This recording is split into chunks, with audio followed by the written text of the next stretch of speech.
Masters.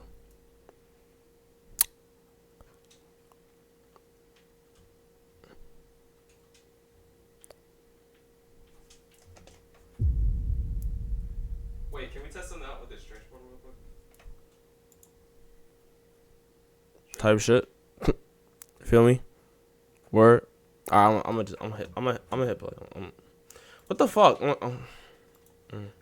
Ants are known for their insane ability to work together to accomplish impossible tasks. So I was wondering what would happen if I put my 1,000 ant They do be colony making, up like, ant against bridges. natural disasters. Would they actually be able to stop and survive them by working together? Well, that's exactly why I gathered up 1,000 ants. And I have the 5 coolest natural disasters planned, starting with the most iconic, an earthquake. Yup, ants, the I went fuck? out and bought a realistic earthquake simulating platform that if I go Wow. and press this button or whatever on top, Oh, starts shit. to shake Oh, so much, shit. which recreates a real Oh, earthquake. fuck. Oh, dang. But what I'll actually be putting on here is this 2D ant nest and filling it up with the 1,000 ants, of course. Basically, these ants will dig out tunnels along the glass What like even my happened? last ant video, but throughout that process, the earthquake machine will lightly go off to gently collapse the tunnels while the ants are digging. That way, I can show you how ants evolve to survive No! earthquakes in the wild, and if they pass, Oh, they move shit. on to more and more interesting disasters. What if a nigga Now, dies as you can probably because it imagine, the ants collapses? wasted no time to get to work. Ants are so tiny, and while a single ant would basically be able to make no progress whatsoever, when you have a 1,000 ants, things are done at an insanely rapid pace as workers started picking up grains of sand along the glass so each tunnel could be formed. It's so cool to see time-lapse footage of these tunnels being made because they literally dug out this entire amount of sand in only like 6 hours. So I'm wondering shit. what's gonna happen to these tunnels when I turn on this earthquake machine. Now, I started by turning it on the least powerful setting. Okay, it's shaking super slowly. Now, it's my goal to make sure not a single ant is harmed in this video. I just want to show you how I was gonna say, smart if they a- are if and a how tunnel they will collapses, overcome like- all these disasters in the wild. Are these Even niggas this not very dying? light shaking was definitely felt amongst the colony. The workers along the top area immediately knew something was off, and they started frantically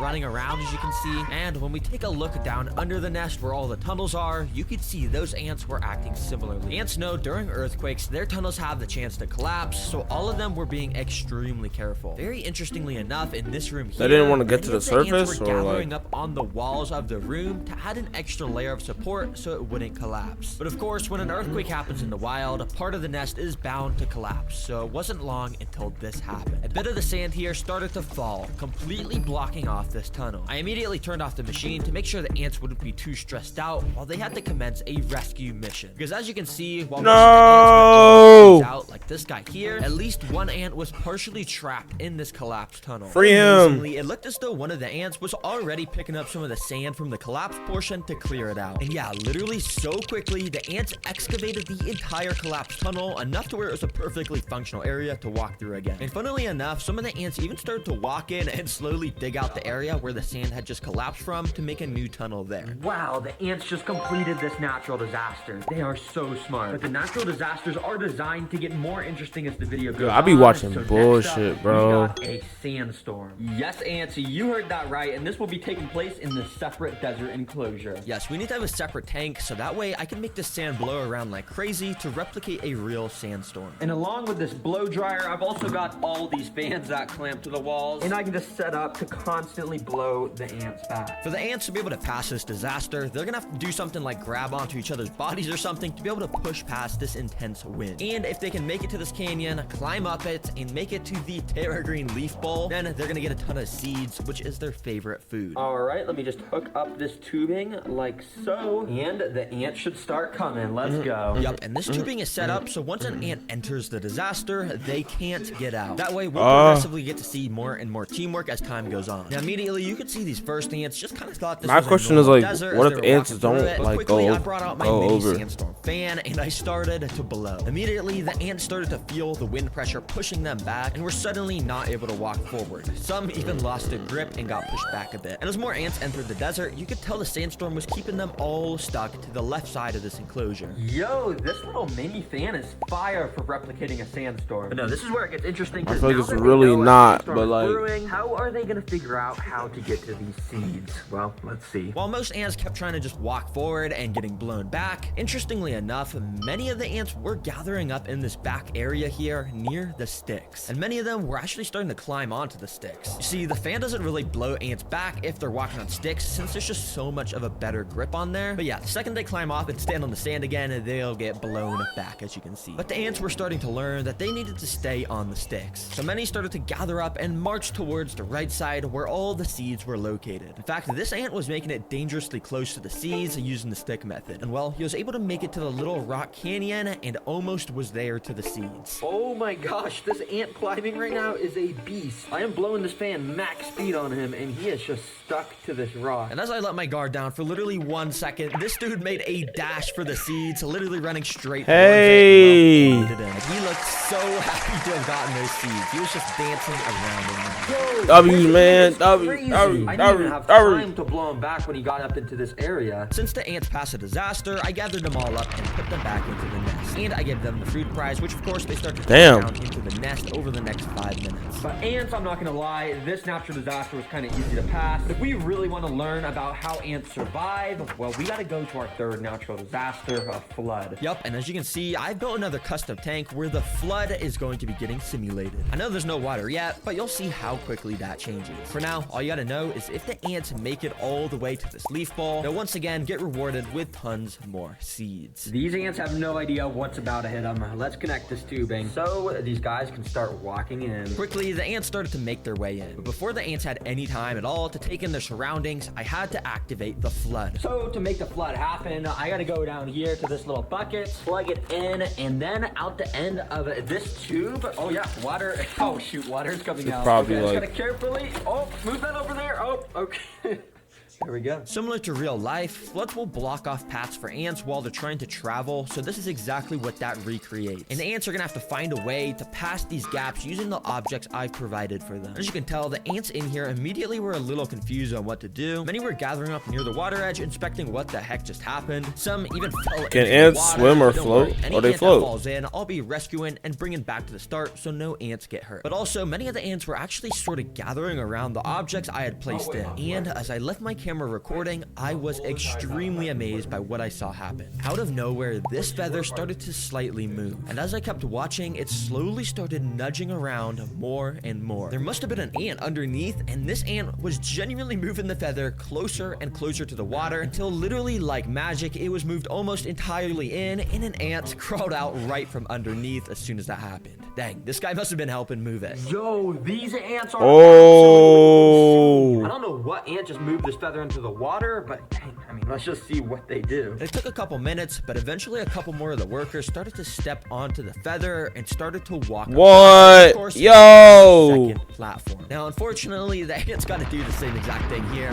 Sorry, guys, I know you already did it once. But to my surprise, the ants strapped. really wasted no time to start gathering around these Oh, feathers. they got everybody under directly them. in the area under them. And while it took a couple hours, eventually my camera caught this same exact thing happening. The feather slowly inched towards the water until, well, it had made a bridge across almost. Let's go ants. Now, I did help them a little bit by just moving the feather up onto this platform, but for the most part, they actually were moving those. And yep, it didn't take long till our first worker stepped onto the final platform and climbed up into the leaf dish to claim their seeds. All right, well done, little ant, and here is your guys' reward. Well, guys, if you want even better food, you're gonna have to complete this next natural disaster, which is a blizzard. And guys, this is gonna be happening in your nest. Be prepared. Yup, this blizzard will be taking place inside of the ant nest, so we could study how ants handle the cold in the wild. Now, obviously, I can't just go and dump a ton of snow on them. That would totally just freeze them all. Instead, I've actually got some Ice cubes. which I'm gonna go and just plop on this and get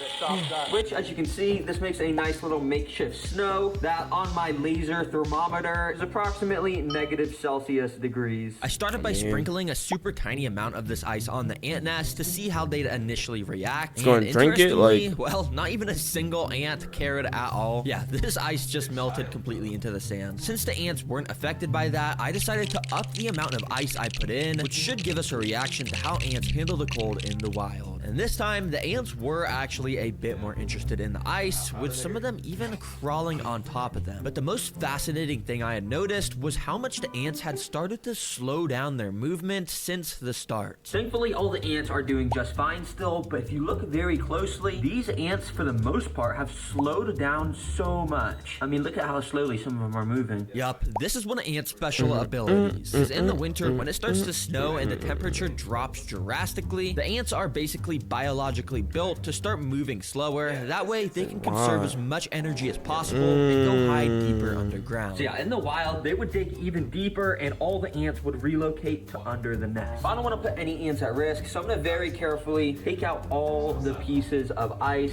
so this place will warm back up to the proper temperature. And once the tank was warmed back up, I'd say the ants are now ready for their final natural disaster, which this time is a zombie apocalypse. And I'm not gonna lie, this is probably gonna be the most interesting to watch because I've got 3 different types of insects that, in a way, is going to represent a zombie apocalypse. Now, our first insect prey is, well, zombie grasshoppers. Yes, these are grasshoppers that Petco fucky? sells that are literally like half decomposing and meant for feeding animals. And I'll be bringing them back to life and moving it in front of the ants to see what they do. And to make the ants swarm this even more, I'm gonna dip some of it in this brown sugar water. And yeah, this is gonna make it super tasty. Without further ado, let's get this in here. Now, immediately after dipping this in the nest, I started to do a really good, accurate job of moving this around to act like it was alive. And I think the ants were falling for it because you can see they quickly started to climb all over it. And if you also look closely, the ants were actually grabbing onto this thing with their insanely strong mandibles, and they were injecting their venomous stingers into it. Which is kind of unnecessary. This thing is already long gone, but I guess I'm just doing such a good job moving it around that they think it's actually a real zombie grasshopper. Okay, you guys are doing a good job attacking this. I'm just gonna leave that in there for you while I get this second insect ready. And yeah, they start to absolutely devour this grasshopper. But anyways, our second insect food is this. They're called wax worms, and they're a staple food for ants because of how squishy they are. But yeah, they just look so weird. So that's why I'm putting them in the zombie apocalypse section of the video. Let's go ahead and add these guys in. I decided to put this first wax worm on top of where all the ants were still located around that grasshopper. And well, the ants almost instantly recognized the prey, and amazingly, they knew exactly what to do. And they took this dude straight down into the tunnel system where it wouldn't even stand a chance to fight back. Oh my gosh, that was like 3 seconds. And now this worm is literally nowhere down to there. be seen. It's probably in the tunnel system. Dang, that's actually Yeah, kind of fuck. impressive, ants. So I dropped the other 2 wax worms inside, and once again, one of them instantly got pulled down into the tunnel system to get eaten, and this one started to get swarmed. After the ants had a good grasp of it, they literally brought it over to these hills in the back, which eventually the worm was then brought down one of the holes on that hill. It's so cool, because if you guys didn't even realize, the ants have turned these hills at the back into an extra place for more tunnels on the back, and we can literally see the worm down under these tunnels as the ants get their protein from eating it. Wow, amazing job, ants. But our final zombie apocalypse food is flightless fruit flies. But I'm gonna be dumping so many on the ants, so it's like a proper zombie apocalypse movie with how many zombies there are, even though these aren't zombies. Yeah, these are flightless fruit flies, and if you didn't Fucking already hate know these what they bitches. are, well, they're flies that can't fly. It's always so funny to me to say this in videos, because seriously, like, how are you a fly that can't fly? Come on, bro. Okay, anyways, I got about 100 of these flies, as you can see. So let's dump this zombie apocalypse on these ants. Oh yeah. Now, as you can probably imagine, dumping this much prey on the ants activates their predator instincts a lot. Because instantly, so many of the ants started to become way more frantic. They started to run around like crazy to try and catch these little flies. Now, I mean, it's pretty obvious the ants aren't going to struggle with eating these flies because they're literally so much smaller. And quickly, I started to notice lots of the ants with these little flies in their mandibles. Yeah, I bet these are tasty. Well, ants, you've literally survived floods,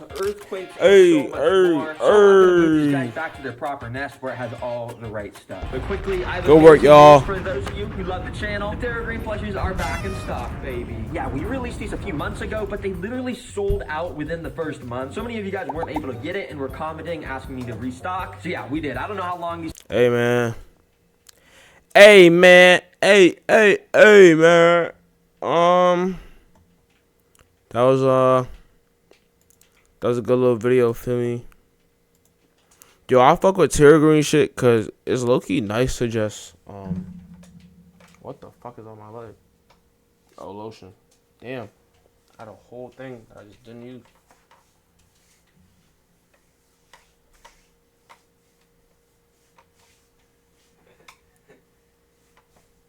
Hold on. Oh, yeah. I fuck with Terra. Why? What the? I fuck with Terra Green shit because, I don't know, bro. It's like my own version of, like, the nature channel. Feel me? Y'all feel me? Feel me?